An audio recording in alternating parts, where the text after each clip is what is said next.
unod.com/Cameron Dawes. Alright, let me do it really quick. What's up, guys? What up? Alright, hold on, let me tweet it really quick. I hope you guys read chapter 3, because we're skipping it. Well, I already read it. That was the plan, if you were here last week. Oh, wait, you weren't here last week. You were here 2 weeks ago, because I skipped last week.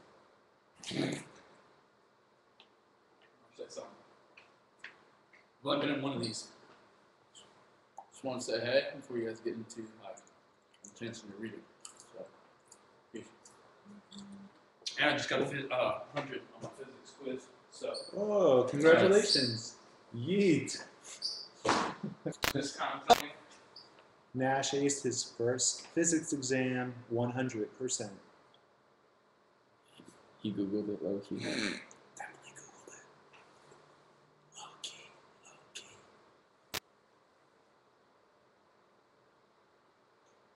Alright, if you're bored.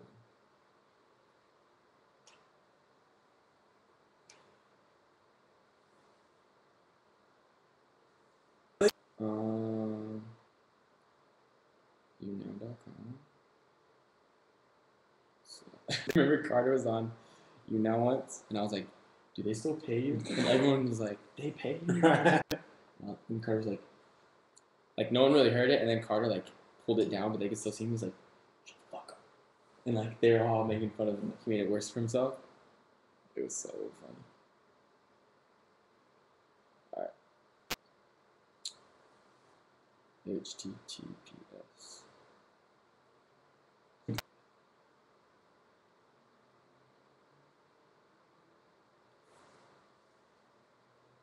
Okay. Alright. Are you guys ready? This is Yosh. He's gonna read along. He's here to help me pronounce words that I don't know, and just because he's Yosh and he lives with us. So that's who he is. I'm Cameron. My name is Cameron. This is my book club. Welcome. It's awesome. And we're reading The Fault in Our Stars by John Green. And we're on chapter 4. So, should start now. Yep. I'm going to take a quick sip of my Fiji water. Cheers, buddy. Iced coffee. Probably looks weird.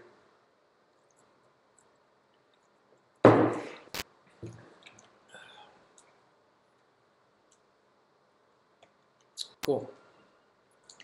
A couple people that's not really asking. It's probably crashing.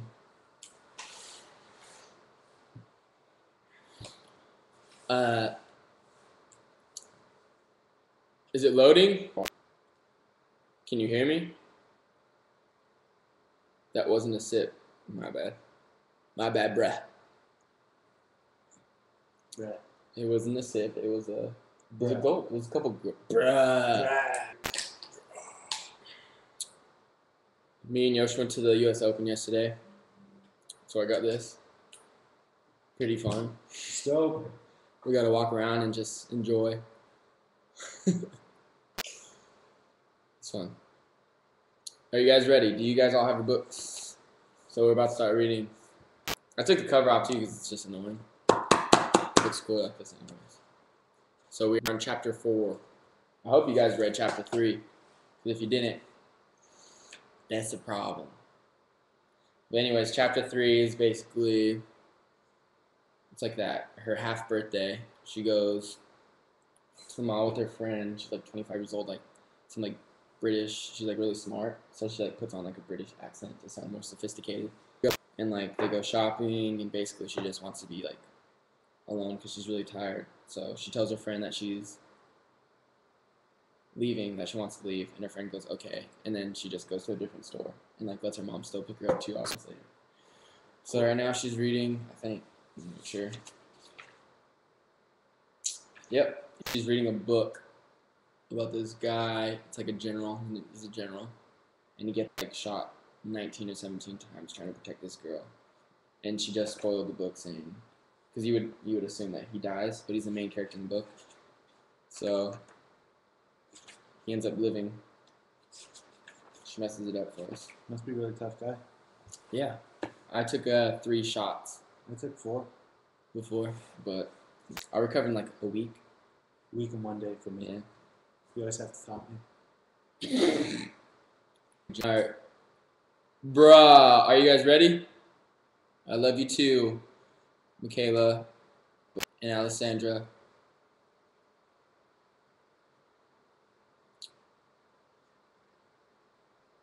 Alright, we're gonna start reading. Cool. You see? Pretty Little Elijah's on.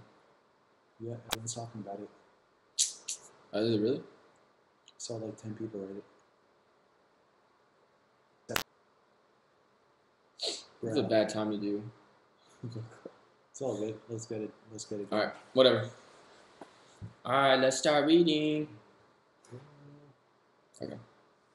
Chapter 4. Let me get another sip.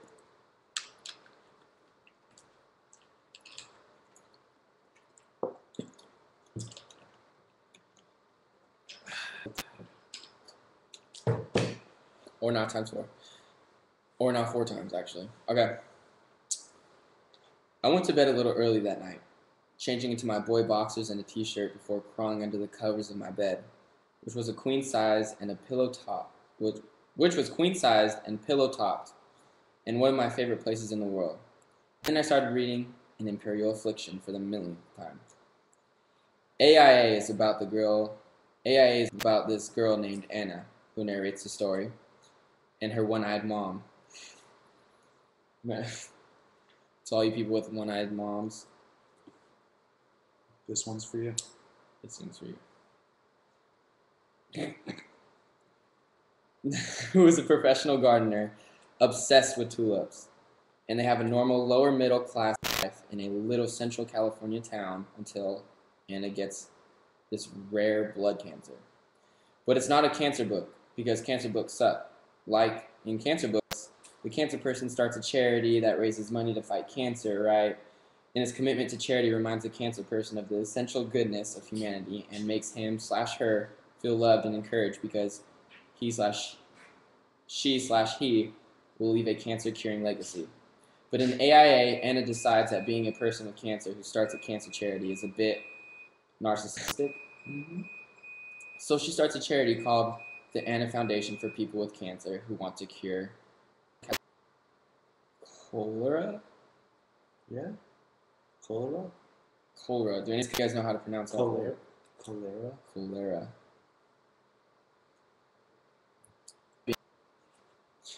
Anyways, cholera. So, talking about Anna. Cool. Cool. Also, Anna is honest about all of it in a way that no one else really is. Throughout the book, she refers to herself as the side effect, which is just totally correct. Cancer kids are essentially side effects of the relentless mutation that made the diversity of life on Earth possible. So as the story goes on, she gets sicker, the treatments and diseases racing to kill her, and her mom falls in love with this Dutch tulip trader Anna calls the Dutch Tulip Man. The Dutch Tulip Man has lots of money and very eccentric ideas about how to treat cancer. But Anna thinks this guy might be a con man and possibly not even Dutch. And then just as the possibly Dutch guy and her mom are about to get married, and Anna is about to start this crazy new treatment regimen involving wheatgrass and low doses of arsenic, the book ends right in the middle of a... I know. It's very literary. It's a very literary decision and everything, and probably part of the reason I love the book so much. But there is something to recommend a story that ends. Does that make sense? Yeah. And if I can't end, then it shouldn't. At least wait. Okay. And if it can't end, then it shouldn't at least continue into perpetuity like the adventures of Staff Sergeant Max Mayhem's platoon. I understood the story ended because Anna died or got too sick to write, and this mid-sentence thing was supposed to reflect how life really ends and whatever. But there were characters other than Anna in the story, and it seemed unfair that I would never find out what happened to them. I'd written care of his publisher. That makes sense. Care of his publisher, a dozen letters to Peter Van Houten, each asking for some answers about what happens after the end of the story. Whether the Dutch tulip man is a con man, whether Anna's mother ends up married to him, what happens to Anna's stupid hamster, which her mom hates, whether Anna's friends graduate from high school, all that stuff. But he never responded to any of my letters. AIA was the only book Peter Van Houten had written, and all anyone seemed to know about him was that after the book came out, he moved from the United States to the Netherlands and became kind of reclusive. I imagine that he was working on a sequel set in the Netherlands, maybe Anna's mom and the Dutch tulip man ending up moving there and trying to start a new life. But it had been 10 years since An Imperial Affliction came out, and Van Houten hadn't published so much as a blog post. I didn't wait forever. As I reread that night, I kept getting distracted imagining Gustus Waters reading the same words. I wondered if he liked it. I wondered if he'd like it, or if he'd dismiss it as pretentious. Then I remembered my promise to call him after reading The Prince of Dawn, so I found out his number on the title page and texted him. Prince of Dawn review. Too many bodies. Not enough adjectives. How's AIA? He replied a minute later. As I recall, you promised to call when you finish the book, not text. So I called. Hazel Grace, he said upon picking up. So have you read it? Well, I haven't finished it. It's 641 pages long, and I've had 24 hours. That's so true. I don't get how people can read books people read books really quick. My wife. How quick does she read books? Book a day. Every day. Book a day? Every day on her Kindle. Every day. Oh my gosh. By the way, we're on page 51 of The Fault in Our Stars, if you guys are following along. Yeah. And she just called Augustus. So, see if they flirt, which they probably already really are. Basically. I like that. He's like, you promised to call. People always do Not that. text. No, people will do that. Like, you tell them to call, and they text you because they're too nervous or something like that. That's true. You played her. Yeah. He said, no, you have to call me. You want this? Call. You call. Don't text. Call. Calling is always better than texting. Don't text. Call. It's like so much faster. You wait 5 minutes for them to text back when you're in a rush. All right, back to the book.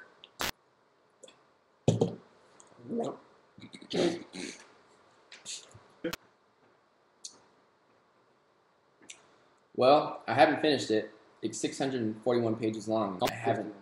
Oh, 651 pages long, and I've had 24 hours. How far are you? 453. And I will withhold the judgment until I finish. However, I will say that I'm feeling a bit embarrassed to have given you The Prince of Dawn. Don't be. I'm already on Requiem for Mayhem, a sparkling addition to the series. So, okay. Is the tulip guy a crook? I'm getting a bad vibe from him. No spoilers, I said. If he is anything other than a total gentleman, I'm going to gouge his eyes out. So you're into it. Withholding judgment, when can I see you? Certainly not until you finish An Imperial Affliction. I enjoyed being coy. Then I'd better hang up and start reading. You better, I said. And the line clicked dead without another word. Flirting was new to me. Called it flirting. But I liked it. Flirting was new to me, but I liked it. The next morning I had 20th century American poetry at MCC. This old woman gave me a lecture wherein she managed to talk for 90 minutes about Sylvia Plath without ever once quoting a single word of Sylvia Plath. When I got out of class, Mom was idling at the curb in front of the building. Did you just wait there the entire time? I asked, as she hurried around to help me haul my cart and tank into the car. No. I picked up the dry cleaning and went to the post office. And then? I have a book to read, she said. And I'm the one who needs to get a life, I smiled. and she tried to smile back, but there was something flimsy in it. After a second, I said, "Want to go to a movie?" "Sure. Anything you've been wanting to see?" "Let's just do the thing where we go and see whatever starts next." She closed the door for me and walked around the driver's side. We drove over to the Castleton Theater and watched a 3D movie about talking gerbils. So he probably wrote this during, Three Gerbils? A movie came out, Alvin and the Chipmunks. Okay. Do. And it came out in 3D, so I'm guessing he's referencing that to this. He's probably not, but I'm going to make that assumption. I'll go with it. It was kind of funny, actually. When I got out of the movie, I had 4 text messages from Augustus. "Tell me my copy is missing the last 20 pages or something." Hazel Grace. Tell me I have not reached the end of this book. Oh my God, do they get married or not? Oh my God, what is this? I guess Anna died, and so it just ends? Cruel. Call me when you can. I hope all's okay. So when I got home, I went out into the backyard and sat down on this rusting lattice patio chair and called him. It was a cloudy day, typical Indiana, the kind of weather that boxes you in. Our little backyard was dominated by my childhood swing set, which was looking pretty waterlogged and pathetic. Is that right? Yeah. Waterlogged. Augustus picked up on the 3rd ring. "Hazel Grace," he said. I like how he says that, like, Hazel Grace. I like that name. Hazel Grace. "So, welcome to the sweet torture of reading an Imperial."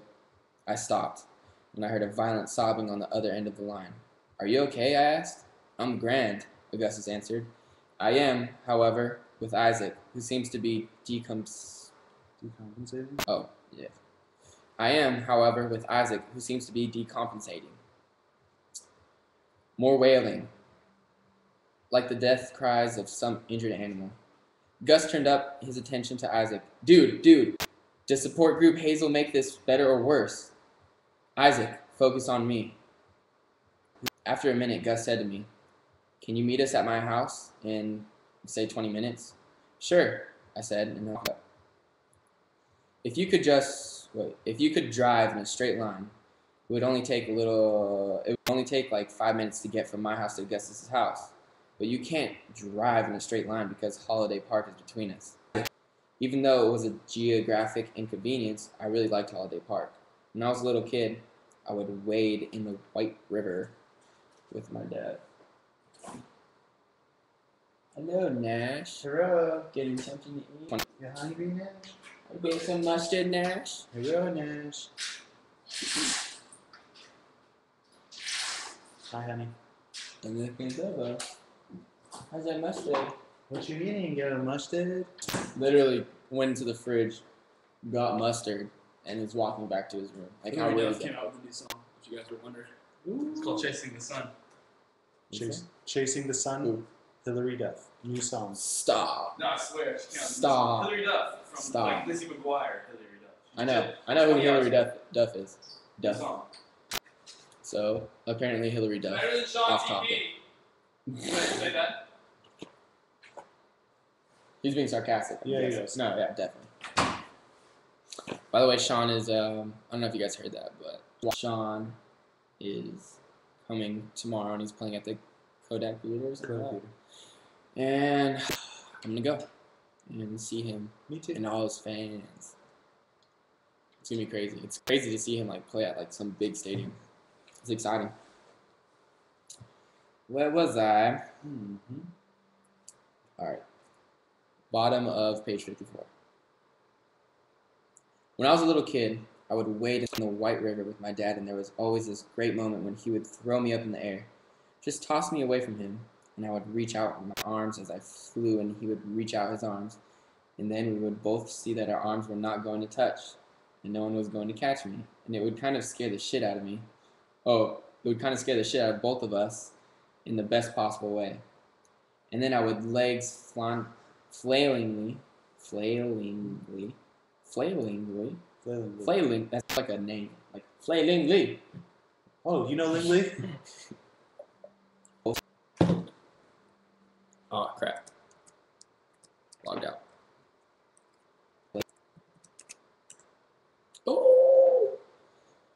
What book is that? Sounds good. It's The Fault in Our Stars, and we're on the top of page 55 if you guys want to, you know, read along or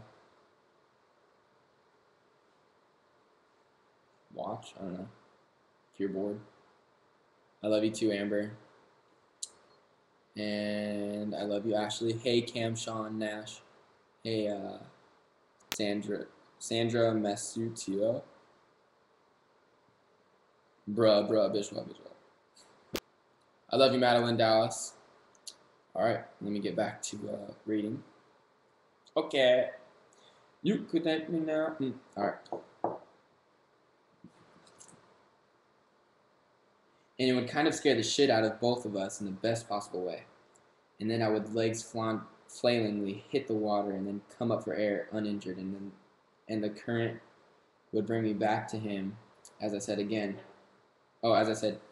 Daddy, again. I pulled into the driveway right next to an old black Toyota sedan. I figured was Isaac's car. Carting the tank behind me, I walked up to the door. I knocked. Gus's dad answered. Just Hazel, he said.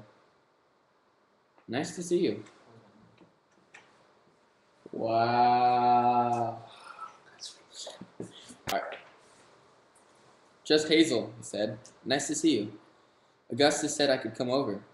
Yeah, he and Isaac are in the basement. At which point, there was a wail from below. That would be Isaac, Gus's dad said, and shook his head slowly. Cindy had to go for a drive. The sound, he said, drifting off. Anyway, I guess you're wanted downstairs. Can I carry your, tank? He asked. Nah, I'm good. Thanks, though, Mr. Waters. Mark, he said. I was kind of scared to go down there. Listening to people howl in misery is not among my favorite pastimes, but I went. Hazel Grace, Augustus said as he heard my footsteps. Isaac, Hazel from support group is coming downstairs. Hazel. A gentle reminder. Isaac is in the midst of a psychotic episode. Augustus and Isaac were sitting on the floor in gaming chairs shaped like lazy L's, staring up at a gargantuan television. Gargantuan. Yeah, I know what that means, but That's a gargantuan television. Gargantuan television. Interesting. The screen was split between Isaac's point of view on the left and Augustus on the right. They were soldiers fighting in a bombed-out modern city. I recognized the place from The Prince of Dawn. As I approached, I saw nothing unusual, just two guys sitting in the light wash of a huge television, pretending to kill people. Only when I got parallel to them did I see Isaac's face. Tears streamed down his reddened cheeks in a continual flow. His face, a taunt mask of pain. He stared at the screen, not even glancing at me, and howled, all the while pounding away at his controller. How are you, Hazel? Asked Augustus. I'm okay, I said. Isaac? No response. Not even the slightest hint that he was aware of my existence. Just the tears flowing down his face onto his black t-shirt. Augustus glanced away from the screen ever so briefly.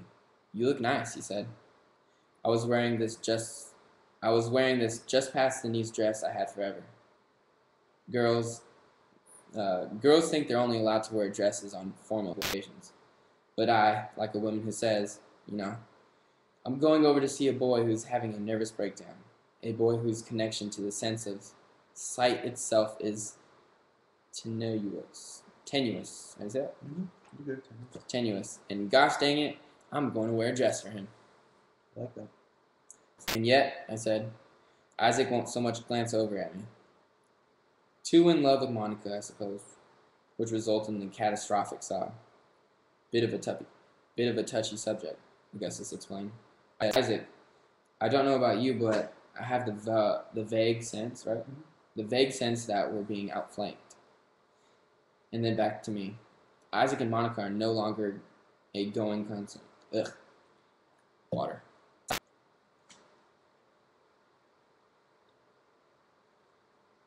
Hurrah.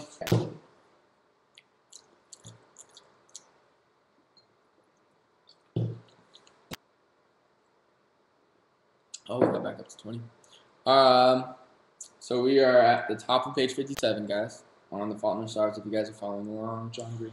And I love you. Is there? Oh, which part of the book? I am on the top of page 57, The Fault in Our Stars. You guys are following along. And yeah, I love you, Kiora or Na, or Kia or Na. And James, thanks for the thumbs up. I love you, Sarah Velasco. And I'm gonna continue reading now. Ready? Okay. I don't know about you, but Oh no. I don't know about you, but I have the vague sense that we're being outflanked. And then back to me. Isaac and Monica are no longer a going concern, but he doesn't want to talk about it. He just wants to cry and play counterinsurgents too, the Prince of Dawn. Fair enough, I said. Isaac, I feel a growing concern about our position. If you agree, head over to that power station and I'll cover you. Isaac ran toward the nondescript building while Augustus fired a machine gun wildly in a series of quick bursts, running behind him. Anyway, Augustus said to me, it doesn't hurt to talk to him. If you have any sage words of feminine advice. I actually think his response was probably appropriate. I said, as burst of gunfire from Isaac killed from. That's such a weird sentence. I said, as a burst of gunfire from Isaac killed an enemy who'd peeked his head out from behind the burned-out husk of a picked-up. It's a tongue twister. I said, as a burst of gunfire from Isaac killed an enemy who'd peeked his head out from behind the burned-out husk of a pickup truck. Augustus nodded at the screen. Pain demands to be felt, he said, which was a line from Imperial Affliction. You're sure there's no one behind us? He asked Isaac. Moments later, tracer bullets started whizzing over their heads. Oh, God damn it, Isaac said. Augustus said, I don't mean to criticize you in your moment of great weakness, but you've allowed us to be outflanked, and now there's nothing between the terrorists and the school. Isaac's character turned. Ugh, I need some water.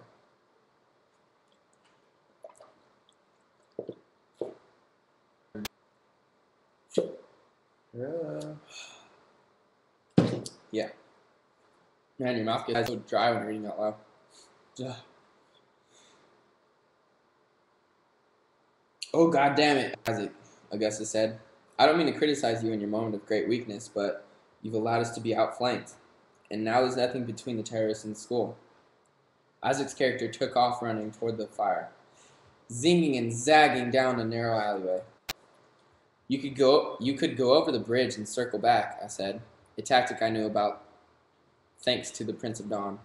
Augustus sighed. Sadly, the bridge is already under insurgent control due to questionable strategizing by my bereft cohort.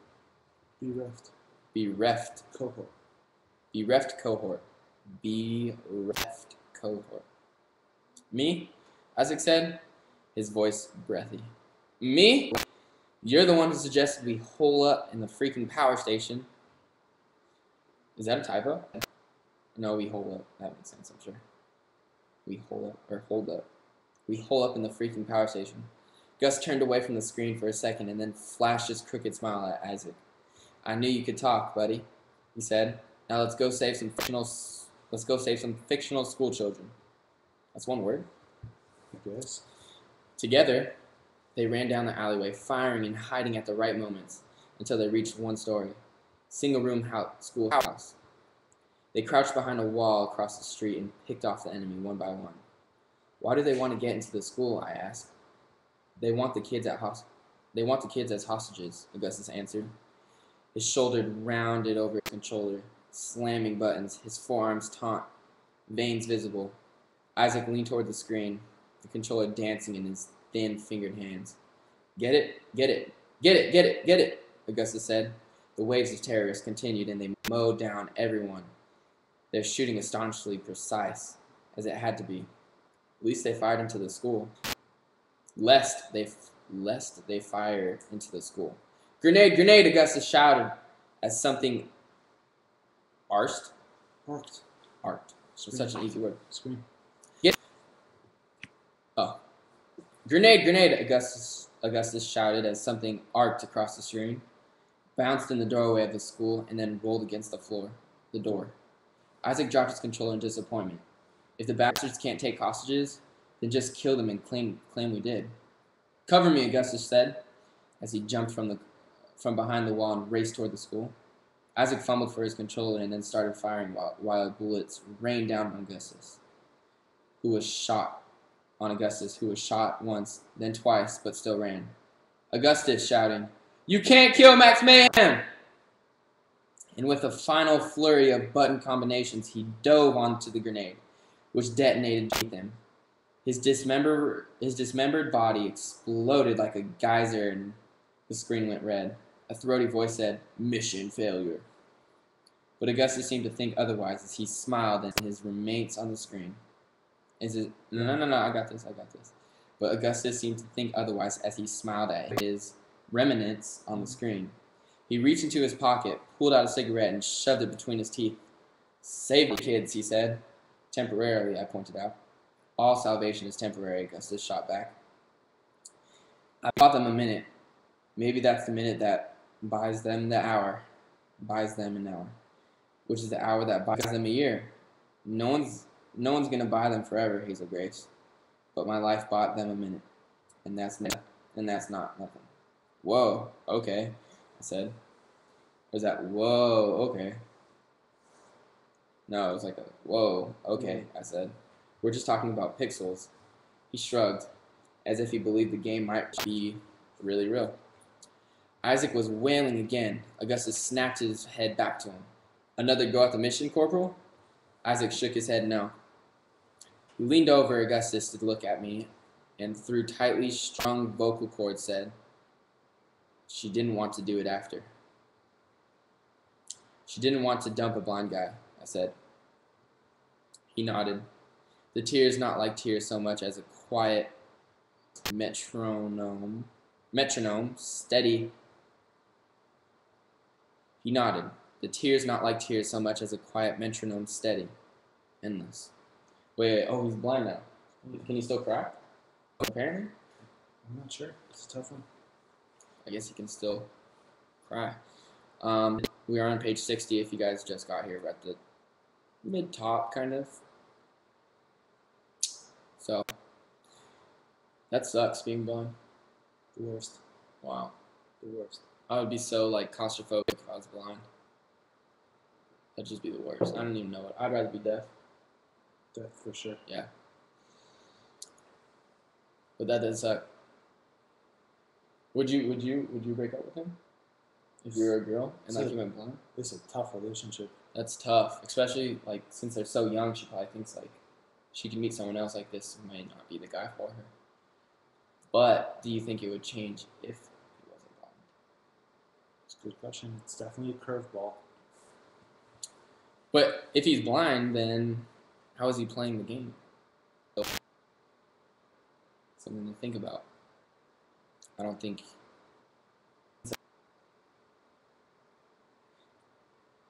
Unless he's not blind yet. I don't know. I'm not sure. Did it say that he went? Because didn't it talk about it in chapter 2? Like how he was going into the thing, but I don't know if it said. I don't know if it got into that yet. I'm not sure, but he still has one good eye. Oh yeah.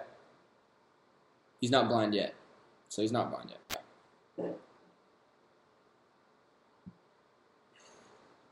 Okay. Okay, he's not blind yet. I can't pay attention when the comments are blowing up.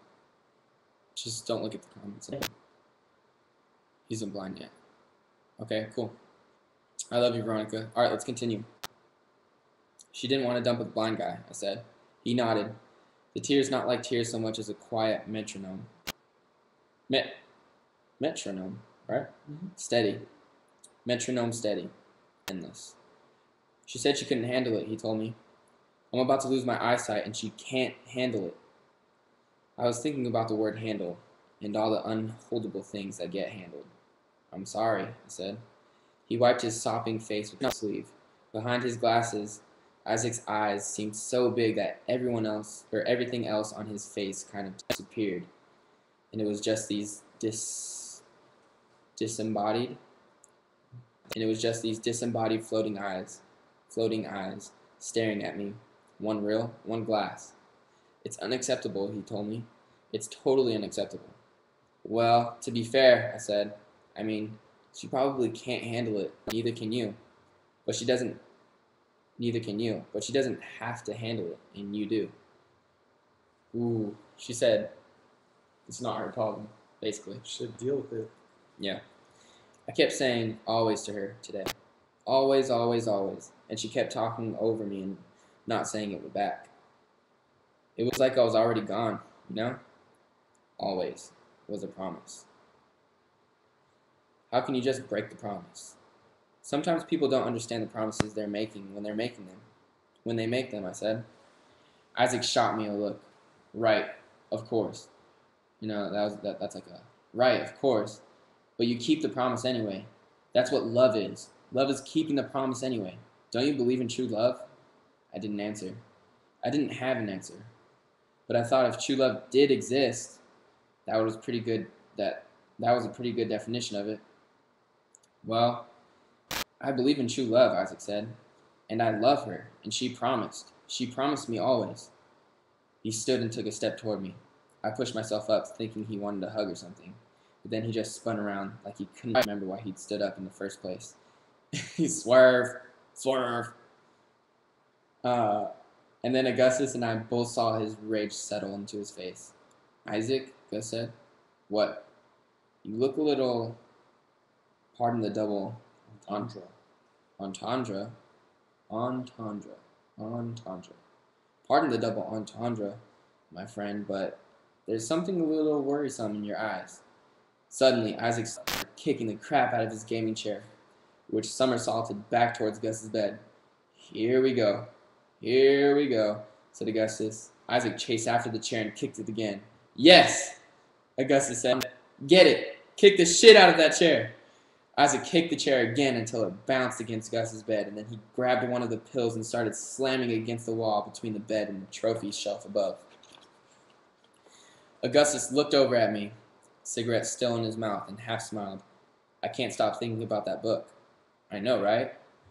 He never said what happens to the other characters. He never says what happens to the other characters? No, I told him. Isaac was still throttling the wall with the pillow.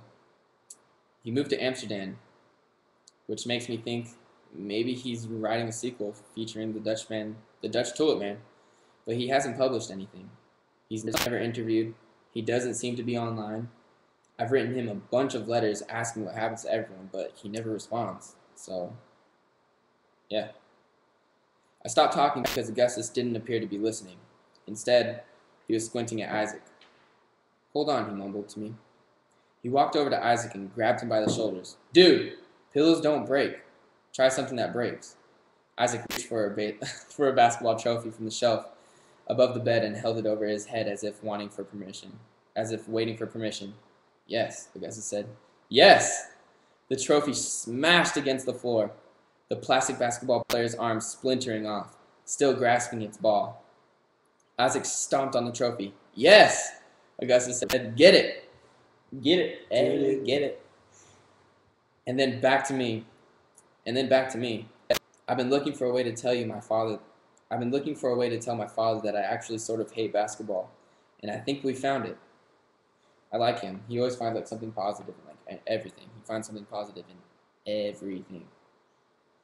And we found it. The trophies came down one after the other, and Isaac stomped on them and screaming while Augustus and I stood a few feet away, bearing witness to the madness. The poor, mangled bodies of the plastic basketballers littered the carpet. Yes.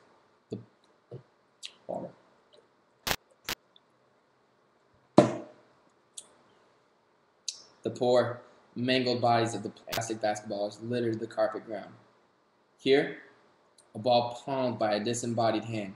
There, two torsoless legs caught mid-jump. Isaac kept attacking the trophies, jumping on them with both feet, screaming, breathless, sweaty, until finally he collapsed on top of the jagged trophy remains. Augustus stepped toward him and looked down. Feel better? Damn it. My computer logged out. That was a long time until it logged out. Jeez. Feel better? He asked. No. No. Isaac mumbled, his chest heaving. No. That's the thing about pain, Augusta said, and then glanced back at me. It demands to be felt. Whoa. Chapter 5. We shall read alone. But next week, Chapter 6. So what did you think? That was a good chapter. We're getting somewhere. Yeah. You're what? I'm liking the development of characters. Yeah. That was a funny part. Like, I can picture like maybe like Chris or like one of my friends like just freaking out. Maybe like go for it. Like, Right. You wanna smash? You wanna break? Let's smash every. Like, let all your anger. I can picture you doing that. I would too. do Like, you'd be like, oh, go for it. Just go for it, dude. Yeah.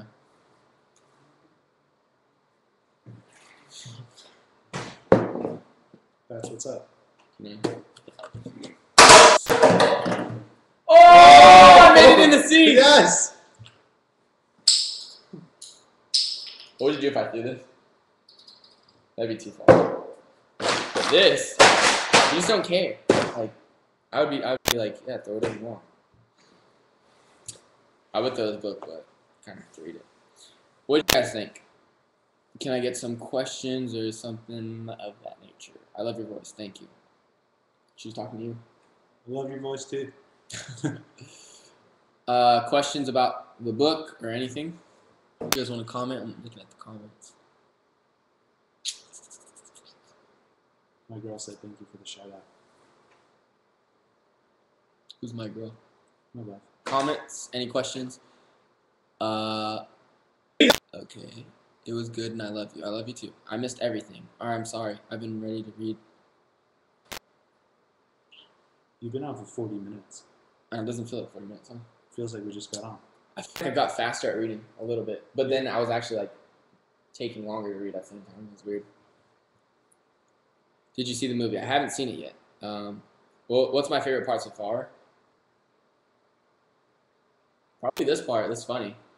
I like this also. This is like the first one that you can actually like picture that would be really funny. Like I'd probably laugh my ass off.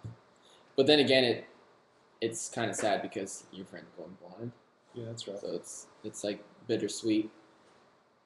Can you say I love you, Ashley? I love you, Ashley. You should see the movie. It's great. The book is 100 times better. Well, books are usually always better just because they're so. To me, I feel like when you watch a movie, like it's up to you to make. Well, they show like the descriptive parts, and they take all creativity of you from you away. In a book, it's your own. And in a book, when they describe something, it's up to you to make the setting, basically. Yeah, it's your interpretation.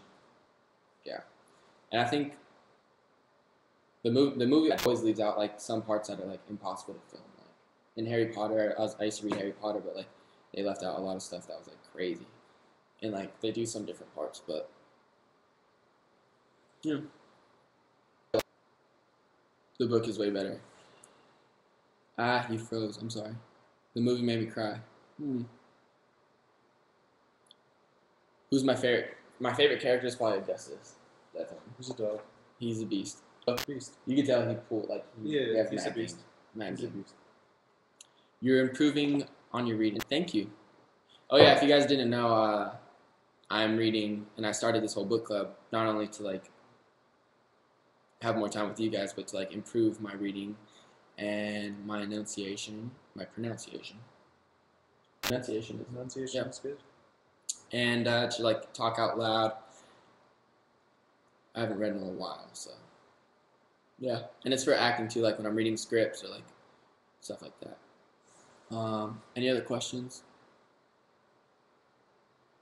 Are you excited for the Hunger Games? Oh yeah, I saw. We were watching Planet of the Apes. We saw a thing for it. All I see is a black screen. If you guys can see this, like say something so I know, or if it's like freezing, I'm sorry.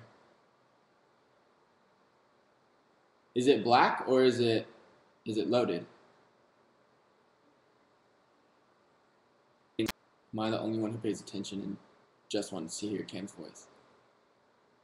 Okay.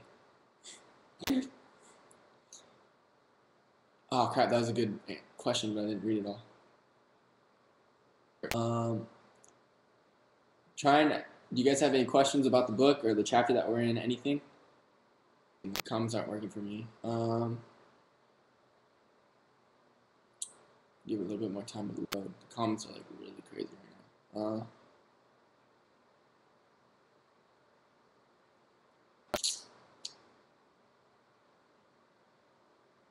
What book just got here? We are reading The Fault in Our Stars by John Green, and we just finished chapter 4. My favorite part is the part that just came on, to answer that, with Trophies. yeah, and Augustus lets Isaac just destroy all of his trophies. What made you want to read the book? There's a lot of hype around it, so you interrupted my Netflix. My bad. I don't have questions, but your reading has improved a lot. Thank you. I appreciate it. Do you like the book so far? Yes. And if you guys are new to the book club thing, I do this every Tuesday, right? I'm supposed to upload a YouTube video. By the way, if you guys haven't seen that, go watch it. I got to spend the day with like my best friends, and like we did this slip and slide thing. It was really fun.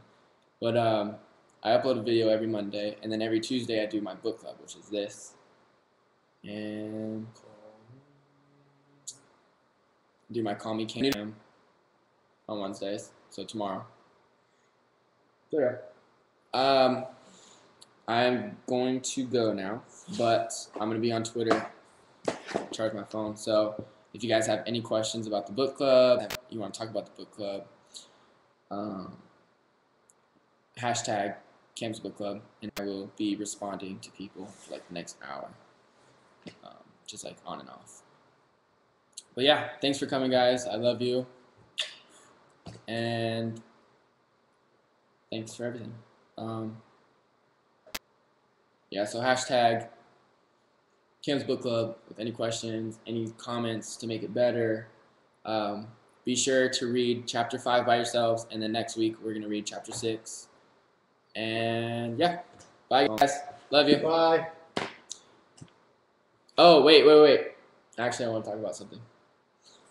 Another reason why I wanted to start the book club is because, and I'm a product of this kind of, our generation is kind of like, not really, like moving, like stepping away from like, how do I explain it? Stepping away from reading. And reading adds like so much like imagination and creativity. And I mean, even me, like it helps your vocabulary. It helps like a lot of things all in one.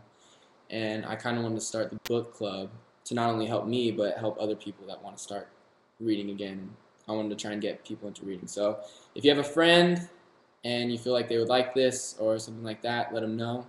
Every Tuesday, do this. So I will talk to you guys later. Bye. Love you. Bye, honey. Dang, look how many coins I have. 345,000. What can we do with them? I don't know. All right. And try this. I love you, Angel. Yes.